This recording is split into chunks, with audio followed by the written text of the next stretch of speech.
Hey everybody, Connor here, Digital Marketing Manager.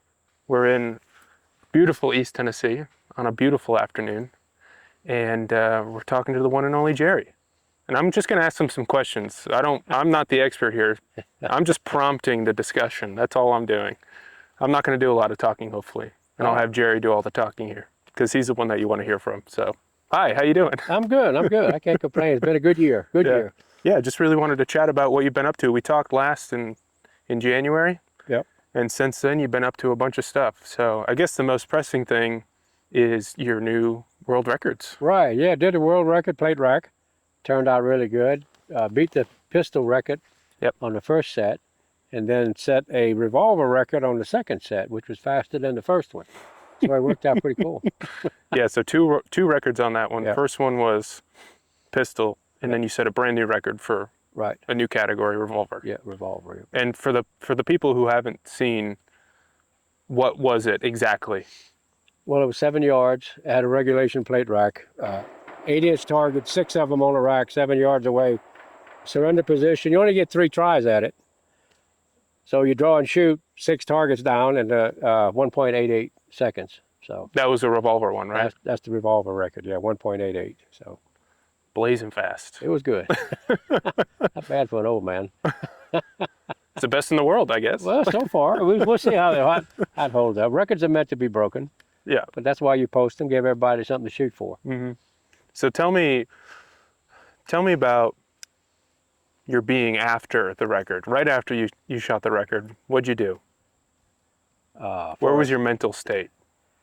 Well, I don't know. Guys who compete, I've talked to other guys who compete, and my daughter competes too, and I get this, I get a total flat.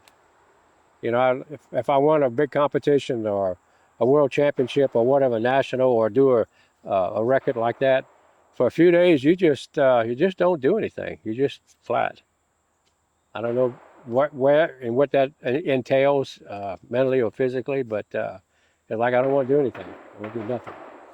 Now, and afterwards, were you kind of racking your brain of, obviously you set the record, right? But I know with guys like you, these world-class competitors, you're always looking to do something better.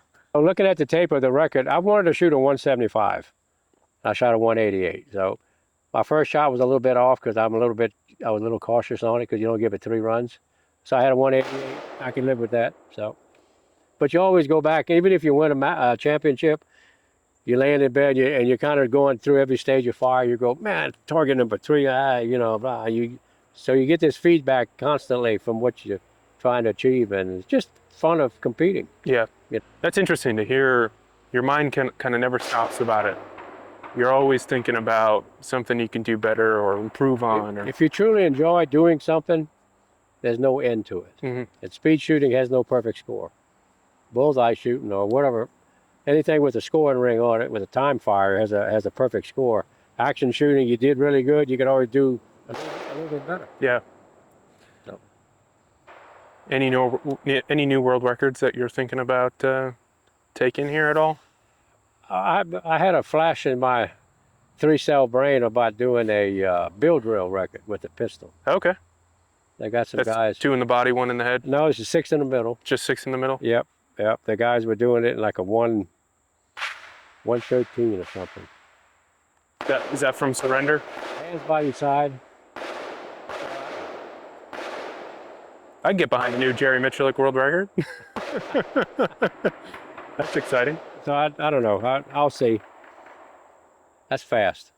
113? Yeah, they're running a first shot of it at .5s. Would you do it with a revolver? I couldn't. I'm not that quick. Not that quick. Not that quick. You'd have to be in 11s. If you could draw and shoot 11 splits, that would put you at a point. So 11 times 5 would be .55, and a 45. That would put you under second. But you have to run 11 splits. What's the fastest first shot split you've ever? First shots? Yeah. With the revolver in the 6s. How fast can you get that down with a semi-automatic? Is it about the same? Probably be the same. about the same. Yeah. It's just the Shot to shot. is afterwards is Yeah, a little bit shot to faster. shot cadence would have to be a lot quicker. So the best I've ever shot a revolver for a record was .14s. I shot 8 shots in a second with a 627. So to get down to 11s, I'd have to go to a pistol and get really excited. Now, would you do that with? Could you get that fast of a split with the striker fired, or would you have to do something single action like a 1911? It would have to be a single action gun. M&P might be able to do it with a good trigger. That's When you get an 11, 12, you have to be on the mark. That doesn't happen often. So to put that many of them in a row would take a good bit of practice. Yeah. And hit something. Yeah. And hit something. Yeah, that's the most important part. And hit something. Let me say that again. And hit something. So, you really recently competed overseas at the World Rifle Championship. Tell me about it. Well, the World Rifle Championship, the IPSC Championships were in Finland. So I had a chance to compete there with the super senior team, all the old guys, you know. So we were a super senior team of 4 competitors. I came in second overall in super senior, and our team was gold. We won the team division, and at the end of the match, they traditionally have a man against man for a final championship. So I shot against all the other old guys, and I was the I was the super senior winner there. How many U.S. competitors did we field? Probably 30 something. It was you had a good contingency. Yeah, we won overall. They won open. It was a good show for the U.S. What did the competition field look like?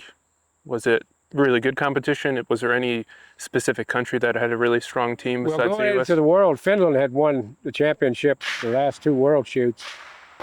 So we came in as the underdog, the U.S. teams, but the U.S. team dominated it. What did the different courses of fire for that championship? What did it look? How many were there? What did it look like? Were there different? You know, I don't know. So if you could just, I'm learning here too. So hopefully you're learning too. No, I think there was 30 stages of fire, if I remember right. Usually in a pistol championship, there's 35 stages of fire. You shoot 7 a day. I think we were shooting 6 a day. I think it was 24 stages, if I remember right. And they'll have a speed. It's broken down into field courses, speed courses. So they're trying to even out the point available on different venues. Some of it just stand flat-footed and shoot, and some of it's field courses where you might have to run 35 yards and engage in targets on the run and different. It's a combination to try to get the best all around shoot. Okay. So Lena was there too. Yeah. How'd she do? She crushed it in the women. Yeah. Yeah, she had one of the highest finishes that's out of a female competitor overall, I think, ever at a world match. Wow. Yeah. What did it feel like competing with her? I didn't get to shoot in her squad, which It's too bad. which was kind of a bummer. Yeah. Do you think they did that on purpose? It's too powerful to have 2 Miculeks in the same squad. You can only have one at a time. When she brought her mom, Kay, with her, who has shot many world competitions as a coach. And so Kay being there, helping her, and Lena's an extremely strong shooter anyway, and Kay there giving her a little intel and, mental preparation and all good. Does Kay coach you too, or are you kind of on your own? We can't shoot together. No, I'm very fortunate. Kay and I have competed a lot. One of the things we have learned as a family, if you want to go shoot together, say a family that shoots together, stay together, we came up with a 30-minute rule. I don't know if you ever heard about it. You ever heard about it? No. Okay. You and I say, you and I, Kay and I and Lena go to a match. Lena crushes it. She beats me and beats Kay and whatever. You got 30 minutes to brag. But after that, we don't want to hear it. If you go to a championship and you get disqualified, you did something and you got disqualified on the first stage and you got that lip hanging and you're walking on it, you got 30 minutes. And after that, I don't want to hear it. And then you move on. And that's it. It's over with.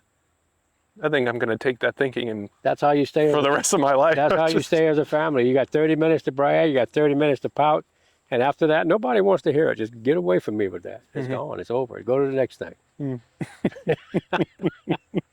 It's a good way to think about 30 it. minutes. That's all you got. So, how did just having the whole family out? I mean, how often do you travel with all of them together to a championship? Well, years ago when Lena was small, there was a lot of championships, a Yeah, lot of world matches. Now that she's on her own, and not often, maybe once a year we get to shoot together as a family. So yeah, that's great. Now, this is a subjective question, but I just want to ask it. You think Lena's a better shooter than you are? Lena has a. So I'll never admit to that. She can outrun me now, but I can still get her on trigger speed. But she can outrun me. Yeah, So I had to ask it. I know you did. But one thing she's really developed, and I'm really proud of, is her mental game. And she's actually helped me with that a little bit. Yeah, Just a little. Very little. Very little. I love to see the admiration you have for her as a person, obviously. But outside of her just being your daughter, the amount of admiration you have for her is absolutely amazing to see.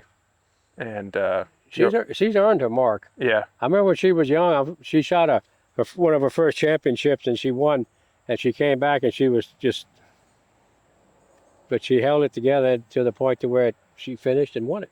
yeah, And that really takes a lot of mental. You gotta know what to think about at the right time to produce that level of competition. Then That's what I was saying about when it's over you go flat, mm-hmm. because if you stayed at a world match like when we shot handgun world matches, 7 stages a day for 5 days, so you shoot 35 stages back to back, you are flat because you really, How many? So 7 stages a day. How long is that? Is that 6, 8 they hours? like the dark. Really? They like the dark. I've seen where we walked when we shot in South Africa, we were walking on the range at dark, and we were shooting our last stages with just enough light to shoot. And you do that 5 days in a row. And you have to stay, and as the time wears on, 3rd day really gets long, and the 4th day is long, but that last day is where everybody's looking at scores, and you're going, this guy's right on my heels, he's 3 points behind me, or whatever. And if I shot a little bit faster, maybe I could. So all this game plan comes in on the last day. You can actually, that's the whole match. The rest of the time you're just staying honest and shooting good scores. And the last day people started racing, Yeah. It's like you're coming to the finish line. It's like golf, right? Right at the end. Yeah. So and then you're tired and you can't get complacent. You can't get lazy. You get really got to shoot your own game, because if you worry about the other guy, he won the moment. He won the head game. So you have to know, but you can't let it affect you. You got to shoot your own pace. And you get a young guy ahead of you burning down the stage, and then you get to the line and you just heard him shoot. So in your mindset, you've picked up that pace of fire, and maybe you can't compete at that level. Then you start missing or hacking, bad score. So you have to wash all that away. You have to, when you go to the line, you have to be you. And it's hard to be you when it's under pressure, because you want to be the other guy. You want to be the winner. You want to be. So to get there and go back to your own mindset really distinguishes the world-class shooter from a club shooter. Yeah. You've told me that many times, that it's more so of a mental game than anything else. It is. Elite competitive shooting. Yep. Everybody's got, there might be variations here or there. That guy's faster than you. That guy's maybe a bit quicker on the trigger. But if you win the mental game, you'll win the match. You do. It's hard to stay honest the whole time. Yeah. You get, I call it moments of lust, where you've already put yourself in a winner's seat, and you're holding the trophy, and it's not halfway in the match, and And then you lose the mental game, right? Yeah. So the mental game. So you won before you finished, and you have to stay honest the whole way. And the longer the matches, the more grueling the stages, the harder it is to stay honest and put an individual performance that you can repeat day after day after day. So that's the fun of the matches. Yeah. It's the fun of elite professional competitive shooting, I guess. That's what makes you smile at the end of the day. Yeah. So with Lena, when she was growing up, did she show interest in competitive shooting, or is it something that you kind of held her hand through and kind of presented to her, or was it something that she showed initiative in? Well, she traveled since she was old enough to. Well, matter of fact, Kay was 6 months pregnant with her, and she shot a nationals with her. Oh, really? Yeah, so she's been on the range, since that level. But anyway, Lena's traveled with us a lot. The Sportsman Team Challenge, which is a 3-person team, we got Lena interested in shooting with a team, because she would go to a match and just stand around. Yeah, and just watch. Yeah. Right. So they had a junior team. We would get these I say little girls. They were.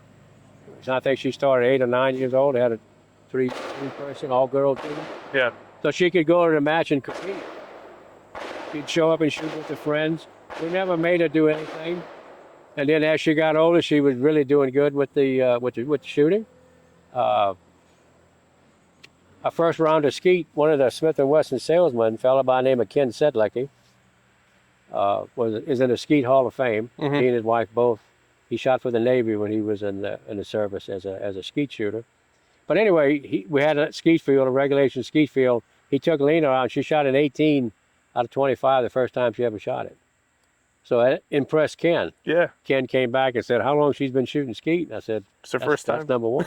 It's in the blood, I think. So Something anyway, with the Miculek family. So she, as she got older and she started shooting more with girls of her age in the team event, it got her more and more in competition. And then when she got older, she realized, I got to do something for a living. Mm-hmm. Like, what am I going to do here? So either I got to go to college or I'm going to shoot. And the door for shooting was open, and she took that. And Yeah, that's great. Think she'll ever chase world records like you? I don't know. She's got all kind of aspirations. She thinks a lot better than I do. She's way ahead of where I am in thinking of the future. So I think she's got some big plans coming. That's great. So That's great to hear. You mentioned your wife Kay there for a bit, and I have to. This is subjective too, but I'm gonna ask it so these people can see it. Do you think she's a better shooter than you are, Kay? for the amount of time she puts into it. Yeah. Yep. Kay she's hard. She's very hard. And that when you put her on the range, she's like, if you're going to stomp on her, you better stomp pretty hard because she's not going to bend. She's got a lot of fortitude when it comes to pressure. So Yeah. That's great. the harder you push, the harder she pushes back. Yeah. So we'll switch gears here a little bit. Yep. Talk about hunting. Yep. What have you been hunting at all this year? Well, hunting is really what got me into shooting. Yeah. So this year on our property has been an influx of feral hogs. Yeah. Coming in on the range into the yard, tear everything up. So we've got equipped with thermal scopes and a battery operated cart. So we've got the game cameras set up. When it pings, we've got like 12 minutes we can be on the rifle range shooting. So we got all the clothes set out, the boots, the buggy, rifles. So we got deployed the other night, and I think from the time we left, from the time the phone dinged until we're back in the house was 35 minutes, and we had one. Yeah, there So, you go. Pretty cool. You were saying that they rip up your rifle range pretty bad, those hogs. They tear up everything. Mm. So we don't, the big ones, the big boars we don't eat, but the smaller pigs, I usually put them in the freezer. So Yeah. they eat pretty good. Do you, are the sows better eating, or? When they're smaller, yeah. The boars, you don't want them. They're just nasty and funky, they're right? just, testosterone. Yeah. Just screw up the meat, definitely. It sunk many a battleship. I took a hog when we went hunting. I think it was last December.